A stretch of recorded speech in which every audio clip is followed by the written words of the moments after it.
খুব শীঘ্রই আমরা বাংলাদেশকে গণতন্ত্রে পুনঃপ্রতিষ্ঠিত দেখতে পাব।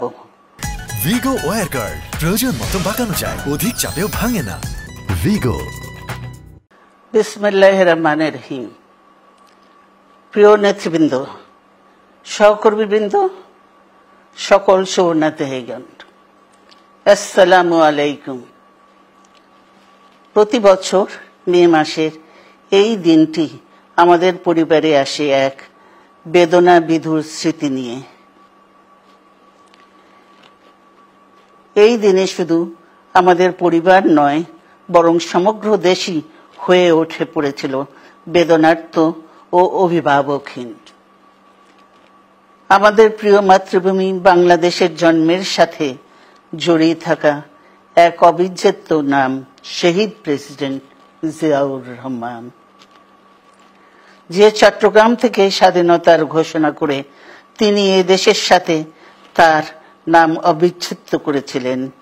সেই চট্টগ্রামেই এক সফল, সৎ, দূরদর্শী ও প্রকৃত দেশপ্রেমিক প্রেসিডেন্ট হিসেবে নিজের জীবন উৎসর্গ করেছেন।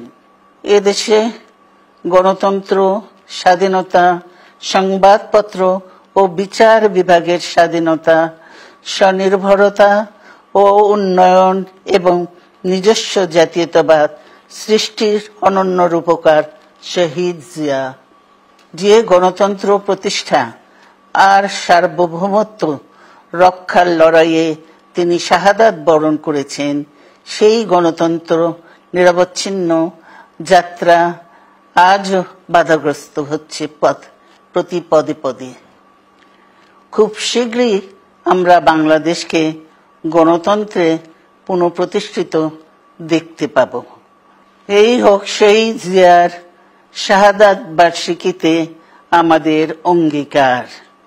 এই লক্ষ্যে সুশৃঙ্খলভাবে এগিয়ে চলার জন্য আমি বিএনপির সকল পর্যায়ের নেতা কর্মী ও দেশবাসীর প্রতি আহ্বান জানাচ্ছি।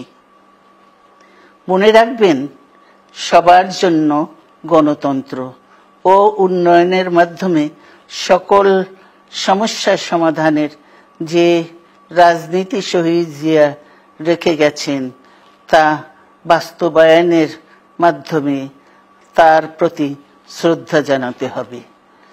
আমরা তার বিদায়ী আত্মার মাগফিরাত কামনা করছি।